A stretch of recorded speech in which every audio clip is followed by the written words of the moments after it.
Até que ponto a autonomia individual pode moldar a estrutura familiar sem desintegrar o tecido social de uma nação? A Holanda contemporânea responde a essa interrogação não com leis impositivas, mas com a normalização da independência feminina e a descentralização dos modelos tradicionais de convivência. Quem busca compreender as transformações europeias ou deseja acompanhar esta investigação sobre como modelos sociais se reconfiguram quando o trabalho e a autonomia pessoal assumem o protagonismo, encontra neste canal um espaço de análise constante. A inscrição permite que essa linha de pesquisa te encontre conforme novos desdobramentos surgem nas políticas públicas da região. A independência financeira na Holanda deixou de ser um objetivo de carreira para se tornar a pedra angular do planejamento urbano e doméstico. O sistema de proteção social privilegia a paridade, o que forçou o mercado habitacional e o sistema educacional a se adaptarem a uma demografia onde a autonomia da mulher é a norma de partida. A regra silenciosa que subjaz essa mudança é a eliminação da dependência econômica entre pares como critério para o acesso a créditos, seguros e benefícios sociais, criando uma atmosfera onde a coabitação de famílias e indivíduos é baseada na convergência de propósitos e não na sobrevivência mútua. Perceba que essa mudança ocorreu por ajustes sistêmicos na educação e na política fiscal. A carga tributária foi desenhada para desestimular o modelo de provedor único, tornando o custo de vida significativamente elevado para quem opta por manter dependentes sem que ambos os membros da unidade produtiva estejam ativos. O que isso significa na prática? Que o modelo clássico de sustento sofreu uma pressão externa imensa. A mulher holandesa, inserida em uma cultura de trabalho flexível, exerce agora uma autonomia que ressoa em todas as esferas, desde a organização das metrópoles até a forma como o tempo de cuidado é distribuído entre os adultos. Dúvidas costumam surgir quando observamos fenômenos desse vulto. Será que isso não fragmenta a sociedade ou gera uma solidão desenfreada? A resposta está na arquitetura dos novos espaços de convivência urbana, onde o isolamento foi combatido pela criação de comunidades integradas. Não é a solidão que define o país, mas a diversidade de arranjos que substituíram a unidade unifamiliar estrita. O medo da ruptura social, comumente associado à independência, foi mitigado pela desmistificação de que a família, para ser real, precisa de uma certidão de casamento clássica ou de um teto sob posse de apenas um mantenedor. Existe uma resistência, um desafio comum nessa transição: o conformismo. O velho modelo ainda tenta ditar que a estrutura do passado é a única forma de garantir estabilidade, ignorando que, hoje, a própria resiliência econômica do país depende da participação ativa das mulheres em todos os degraus decisórios. Preste atenção aos detalhes. As creches foram complementadas por redes de apoio circulares e os contratos de aluguel permitem que indivíduos somem rendas independentemente de laços afetivos. A estrutura que você conhecia como família expandiu para acomodar a complexidade de vidas plenamente autônomas que optam pela união. Muitos se perguntam se essa mudança exclui o papel masculino. O que se observa inversamente é uma redefinição necessária da paternidade e da colaboração masculina, que deixou de ser o padrão central para se tornar um elemento de parceria. A cultura holandesa demanda que o homem também se desprenda do estigma do provedor universal para atuar na esfera do cuidado e do compartilhamento doméstico. É uma via de mão dupla que recalibra o papel do gênero na sociedade, exigindo que todos se integrem em novos termos de competência e dedicação ao bem comum. Essa transformação exige observar os processos, não apenas os resultados. O sistema de impostos tornou-se mais eficiente ao tratar o indivíduo como a principal unidade tributária. A neutralidade fiscal permite que o capital circule de forma muito mais dinâmica entre indivíduos que decidem se unir e se separar com menos burocracia do que em décadas passadas. A consequência disso é a mudança nos padrões de casamentos, que passam a ser associações mais conscientes e, frequentemente, mais longevas. Surge agora uma reflexão sobre a previsibilidade das relações. Se a segurança não provém do contrato, de onde ela vem? A resposta está na segurança institucional e nas redes de amizade horizontal. O conceito de família nessa nova etapa desdobrou-se para incluir laços de fraternidade e parceria que no passado eram relegados a um papel secundário. Essas redes são as novas salvaguardas contra as incertezas da vida. A cidadã comum holandesa compreende que a estabilidade reside na sua rede de apoio diversificada e na sua autonomia financeira, e não em uma promessa de dependência mútua inscrita num documento legal. Entender essa dinâmica requer desapegar de certas lentes. Se você olha para a situação com o parâmetro de que a falta de coabitação clássica é um sinal de crise, você perde o ponto central. A coabitação de sucesso agora deriva da escolha e não da obrigação. A liberdade das mulheres não reduziu a formação de núcleos, mas os sofisticou. Eles não são mais obrigados a serem estáticos. A estrutura familiar, nesta realidade, tornou-se fluida e adaptável, o que ironicamente garante uma resiliência muito maior aos ciclos de crises econômicas que assolam o resto do mundo. A arquitetura das cidades refletiu essa mudança comportamental. Apartamentos projetados para um estilo de vida independente e centros comunitários mostram que o urbanismo local é um reflexo direto da sociologia do país. A rua que você percorre nas grandes cidades hoje atende a uma demanda de pessoas que exigem qualidade de vida independente sem se abdicarem de espaços de socialização de altíssimo valor cultural e cívico. Observe a educação das novas gerações. Desde a infância, o currículo foca na literacia financeira e na autoconfiança de gênero. Meninas não são preparadas para serem mantidas, são capacitadas com igualdade de recursos para liderar. Isso cria uma base populacional onde o desequilíbrio de poder doméstico, historicamente enraizado na incapacidade de uma das partes de sustentar a si mesma, é minimizado.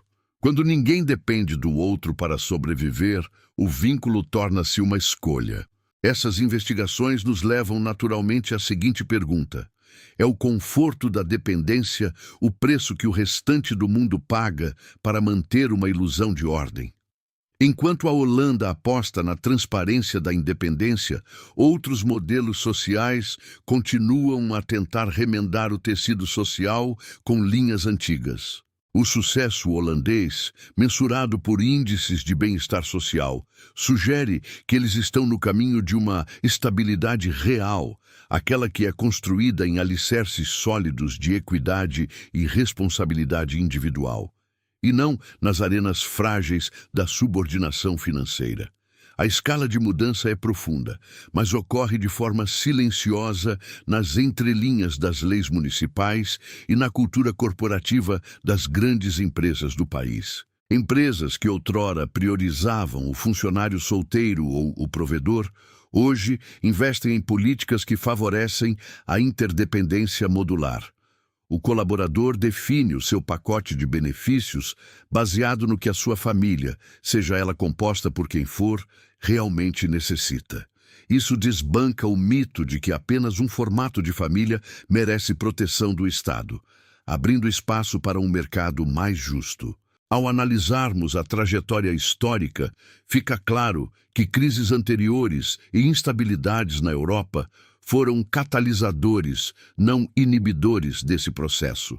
A necessidade de eficiência obrigou o Estado a repensar a distribuição de recursos. O desperdício de talentos, representado pela manutenção forçada de mulheres fora do mercado de trabalho para atividades de suporte doméstico, tornou-se algo inaceitável. A transformação foi, portanto, além de uma questão ideológica, foi uma decisão de sobrevivência e pragmatismo econômico que, uma vez implementada, tornou-se a cultura vigente. A questão do equilíbrio entre vida pessoal e vida profissional é tratada como uma questão de estrutura urbana e fiscal. Se as horas gastas em deslocamento ou a burocracia do acesso aos serviços não são otimizadas, a independência é minada pela exaustão. Assim, o país investiu em logística e em descentralização, fazendo com que o tempo de vida pudesse ser, de fato, gerido pelo indivíduo. E isso se reflete diretamente na mulher, que passou a ser um dos principais impulsionadores de inovação na gestão do tempo doméstico e social. O padrão que vemos se fragmentar, portanto, não é a família como entidade, mas a família como unidade de dependência. O que surge é a família como rede, uma teia de afetos que se sustenta não porque é obrigada pelo contrato, mas porque é a melhor forma de viver para indivíduos que possuem pés fincados na própria independência financeira. Quem observa isso com as lentes do século passado tende a ver colapso. Quem observa com as lentes da eficiência atual vê a evolução da estrutura social em direção a algo mais robusto e menos propenso à opressão. O impacto da tecnologia nesse cenário é um pilar.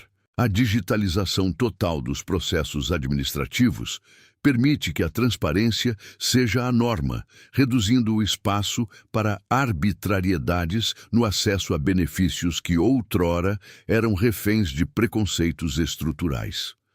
A inteligência dos sistemas permite que o Estado responda com rapidez à mutação dos arranjos familiares.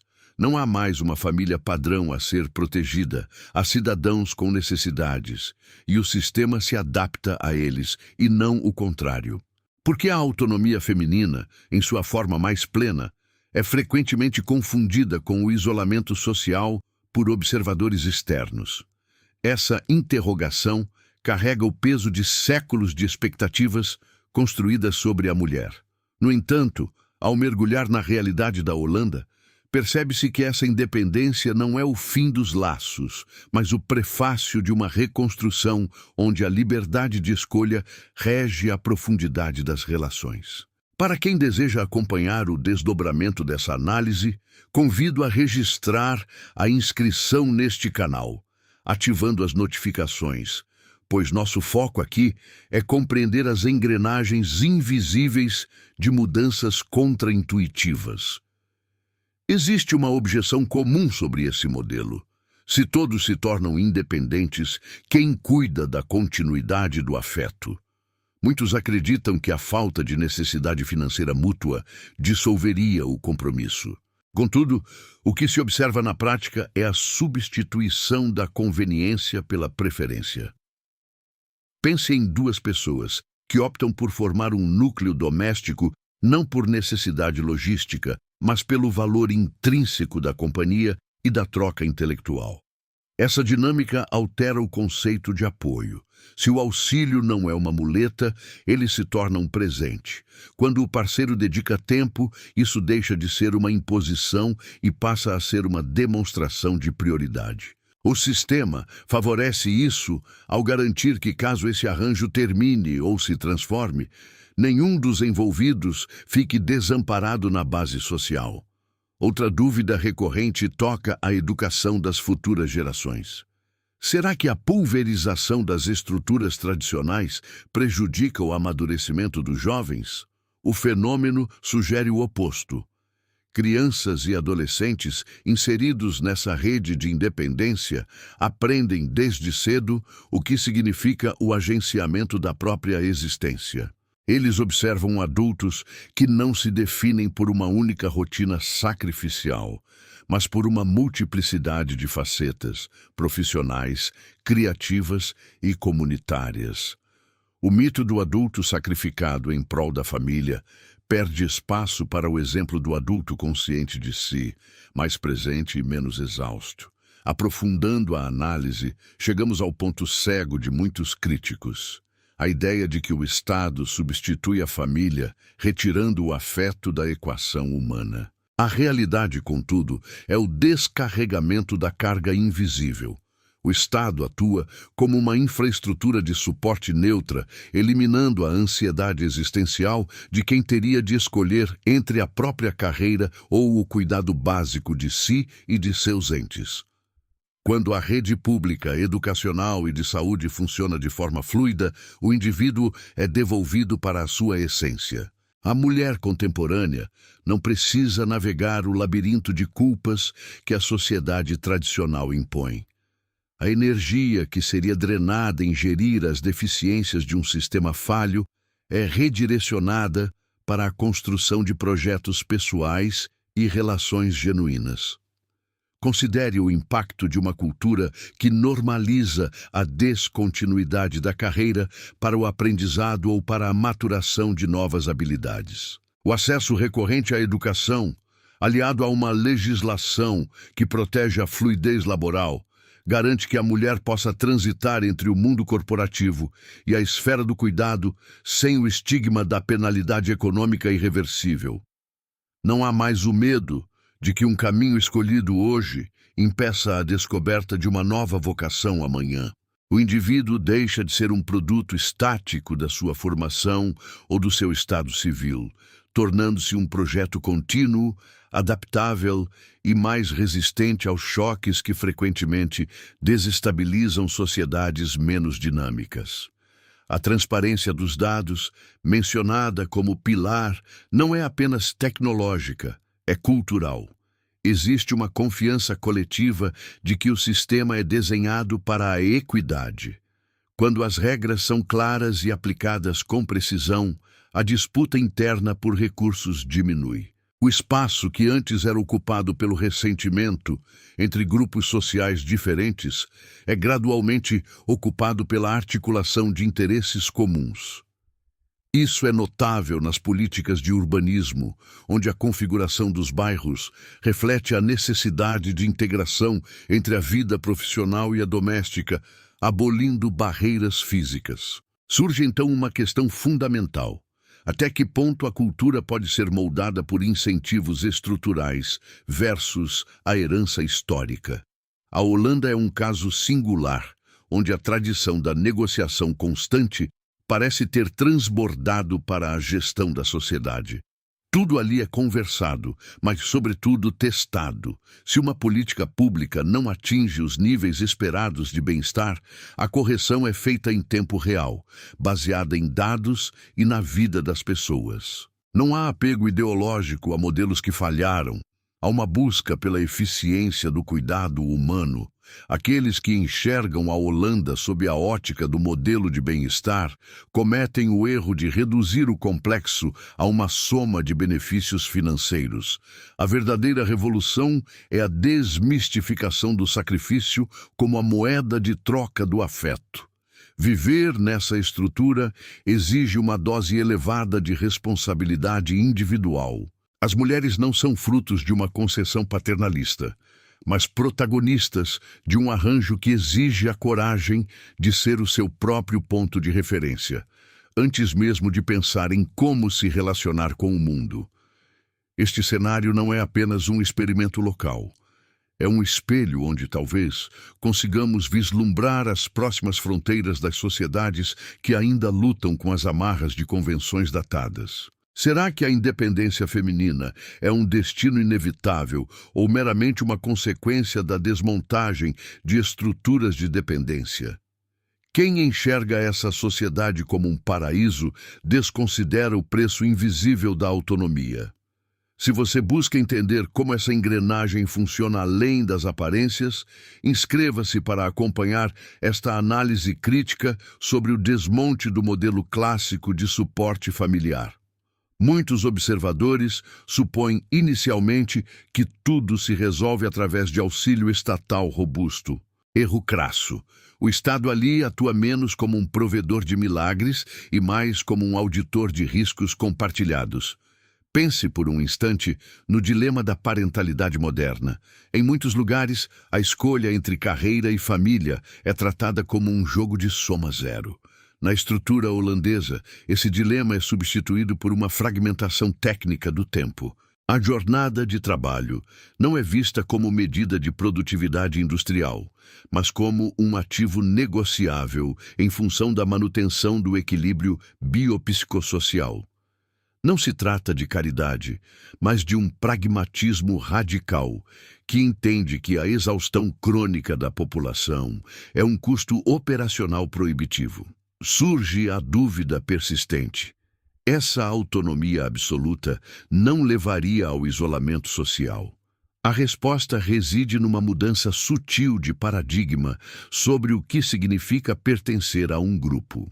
Historicamente, a família era o abrigo último contra a adversidade. Em um cenário moderno, esse abrigo se expande para o tecido da vizinhança e para os arranjos comunitários fluidos. Quando a sobrevivência básica não depende da submissão emocional a um núcleo rígido, o que surge é a escolha pela convivência fundamentada no interesse genuíno. A rede de apoio ali não é feita de alguém para te salvar, mas de alguém para trocar o peso. Poderíamos argumentar que esse sistema apenas mascara a solidão inerente à modernidade. Contudo, essa é uma visão que ignora a agência. O que vemos não é o abandono da afetividade, mas a gestão profissional das interações. Se a necessidade não dita mais quem fica com quem, o convívio passa a ser uma escolha constante. Essa é a base de um novo contrato entre indivíduos. A liberdade radical de partir sem que a estrutura inteira desmorone. É uma segurança sistêmica que garante que o indivíduo nunca seja obrigado a escolher entre ser quem é e ser quem precisa ser para sobreviver. Entretanto, essa liberdade exige autogestão implacável. O inimigo, nesse caso, não é uma lei retrógrada, mas a inércia do indivíduo, que, acostumado a modelos de dependência, se vê perdido diante do vazio de uma autonomia horizontal absoluta.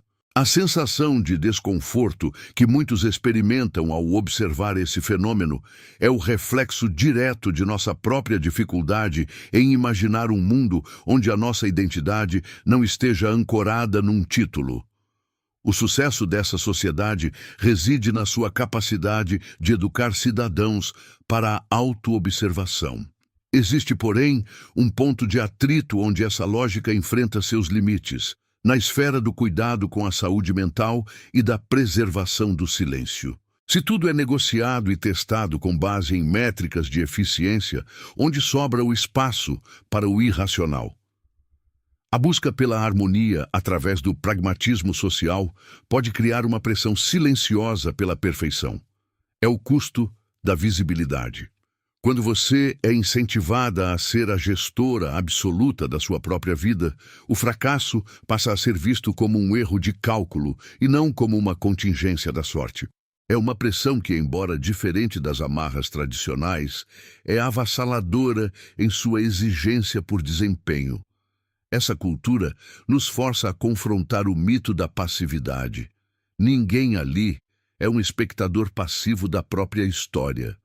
Ao observarmos a forma como o design urbano e as políticas públicas convergem, notamos que o objetivo é maximizar a agência feminina sobre os próprios ciclos de vida. Não estamos falando de um modelo de empoderamento discursivo, mas de uma logística que viabiliza a autonomia sem a necessidade de heroísmos. O heroísmo é desencorajado. A sociedade prefere o sistema que funciona bem o suficiente para que ninguém precise se sacrificar heroicamente para que outros possam florescer. Isso é uma mudança drástica se compararmos com sociedades onde o sacrifício pessoal confere status moral. Dessa forma, o que chamamos de independência pode ser lido apenas como a normalização da responsabilidade própria em um ambiente que não pune o indivíduo por buscar o seu próprio centro. É a diferença entre ter que caminhar sem rede de proteção, porque a estrutura exige que você se prove o tempo todo, e ter o conforto de saber que, caso o equilíbrio falhe, o sistema está desenhado para absorver o impacto. Essa resiliência estrutural, que talvez cause estranheza, pois não estamos acostumados a um ambiente que não espera que o indivíduo seja consumido pela sua própria busca por autonomia. Mas nem tudo é planejado. Existe uma zona cinzenta de imprevistos. Quando as estruturas de suporte são otimizadas, o desafio passa a ser interno. O confronto com o próprio desejo torna-se a última fronteira. E é justamente aqui que a cultura começa a mostrar sinais de esgotamento. Há um limite para o quanto a autonomia pode ser incentivada antes que o indivíduo sinta a necessidade de algo puramente subjetivo que escapa das estatísticas de bem-estar. Esse é um tema latente que permeia o debate público e acadêmico. A pergunta dos mais jovens não é mais como viver de forma mais autônoma, mas o que sobra da existência quando a autonomia deixa de ser o alvo. Este é o enigma que você pode continuar destrinchando comigo ao acompanhar os próximos passos desta investigação. Você já se questionou se, ao eliminar todos os obstáculos práticos para a independência, não criamos involuntariamente uma prisão silenciosa de propósito? Se a rede de proteção é infalível, o erro perde o seu caráter instrutivo, transformando-se apenas em um ruído burocrático contornável. A promessa da autonomia total, embora sedutora, oculta a sombra de um vazio existencial. Muitos se veem caminhando em direção a essa liberdade, apenas para descobrir que a autossuficiência traz consigo um isolamento profundo. O convite para quem explora essas profundezas aqui no canal é notar como o conforto altera a percepção do risco, algo que detalharemos ao longo deste raciocínio. Observe a dinâmica do cotidiano. A independência feminina, consolidada como um pilar, criou um paradigma onde o arranjo familiar, ou a ausência dele, é uma decisão puramente deliberativa, desprovida de pressões de sobrevivência. Contudo, essa liberdade incondicional impõe um custo invisível, a perda do ritual. Sociedades que dependem de redes de parentesco tradicional frequentemente utilizam o rito como forma de cimento social. Onde a autonomia é absoluta, os laços humanos tornam-se eletivos. Escolhe-se quem entra na própria vida com precisão cirúrgica, e é nessa precisão que reside a falha do sistema. O afeto, por essência, é caótico. Ao tratar a vida como uma sequência de decisões otimizadas, a cultura flerta com uma esterilidade que a própria população começa a criticar em debates informais.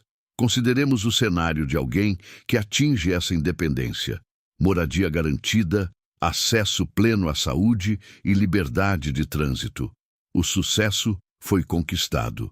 Todos os deveres civis estão em dia. O silêncio que se instala não é o descanso do guerreiro, é o eco de uma ausência de finalidade externa. Quando nada é necessário, tudo passa a ser entediante. Surge a urgência por buscar o desvio, aquele erro autêntico não planejado pelos algoritmos sociais. É um fenômeno curioso. O sistema funciona tão bem que o indivíduo é forçado a buscar a desordem apenas para sentir que a vida acontece. A resistência a esse modelo não vem de uma negação dos seus benefícios, mas de uma exaustão diante da falta de atrito. A estrutura social é desenhada para remover atrito. Sem atrito, o movimento torna-se fluido, mas desprovido de marca.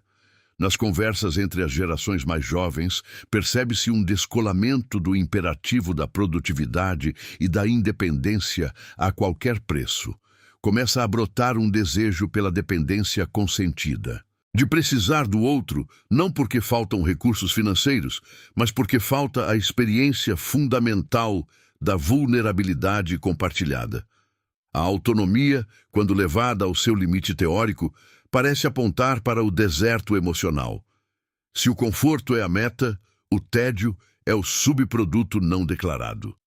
Notar essa inversão é a chave para compreender por que, apesar de todos os índices apontarem que o sistema é um modelo, a percepção interna é crítica. Não é sobre o fracasso das instituições, é sobre o limite do que a eficiência humana pode proporcionar. O sistema resolveu o problema da carne, do abrigo e da oportunidade. Ele não resolveu o problema da angústia diante da imensidão do tempo livre. A questão se torna de forma quase cruel. O que faremos com toda essa liberdade quando não tivermos mais nada contra o que lutar? Aqueles que se sentem instigados por essa reflexão, que buscam entender como a sociedade molda as aspirações individuais, muito além do óbvio, podem se inscrever e ativar as notificações para continuarmos essa investigação. As famílias ilustram isso com perfeição. O conceito de núcleo expandiu-se, abraçando comunidades de escolha onde o papel da mulher redefiniu a própria arquitetura do cuidado. Não se trata mais apenas de equilibrar carreira e maternidade, como se fossem pratos de uma balança de uma era já superada. Trata-se de desconstruir a ideia de que o cuidado é uma tarefa residual. Nesses arranjos, o tempo de cuidado é institucionalizado, não como um desvio, mas como uma das funções mais altas do capital humano. É uma inversão de prioridades que causaria uma crise estrutural em quase qualquer outra economia. E é essa fragilidade, essa estranheza, que mantém viva a necessidade de se observar como o tecido social se comporta sob a pressão de suas próprias virtudes. Não encare isso apenas como uma análise cultural distante, mas como uma lente para observar a si mesmo. Onde sua autonomia termina e a dependência do outro começa? Você conseguiria habitar um espaço onde o sucesso é garantido, mas o significado precisa ser fabricado a cada manhã? Talvez a lição não esteja nas leis ou nos subsídios, mas na descoberta de que a liberdade é, na verdade, o peso mais insuportável de carregar sozinho. O que observamos agora é apenas a ponta desse iceberg ético, uma exploração silenciosa que ganha novas camadas a cada conversa. E, enquanto as respostas definitivas se escondem sob a segurança do bem-estar, a inquietação crescente daqueles que já possuem tudo é talvez o indicador mais preciso de que a próxima revolução humana será inevitavelmente uma revolução interna e subjetiva. A busca pelo que nos move, quando o básico já não é mais um problema, é a fronteira final. Considere a hipótese de que o conforto extremo funcione como um espelho de aumento. Quando as necessidades materiais estão garantidas por um sistema de seguridade, o indivíduo confronta-se com o vácuo de propósito. Nas conversas travadas nos espaços públicos, percebe-se que a autonomia transformou-se em uma armadilha solitária. É uma liberdade que desonera de conflitos sobrevivencialistas, mas que impõe a responsabilidade esmagadora de desenhar minuciosamente cada contorno da própria existência. Se o Estado é o provedor do básico, o indivíduo torna-se o gestor da própria solidão. O que antes era uma unidade de produção e reprodução inseparáveis, agora funciona como uma rede de apoio modular. A mulher que opta por essa configuração está redescobrindo o espaço para o desenvolvimento intelectual sem a asfixia da dependência histórica. O preço dessa liberdade, contudo, é a gestão constante da impermanência. Quem se dedica a investigar as entranhas dessa sociedade nota que o debate não reside em como ter mais tempo, mas no que fazer com a fragmentação de si mesmo quando o tempo sobra. Quando não há um destino imposto pela necessidade ou pela tradição, a navegação torna-se um exercício exaustivo, onde se busca estabilidade emocional em um sistema que prioriza a fluidez técnica.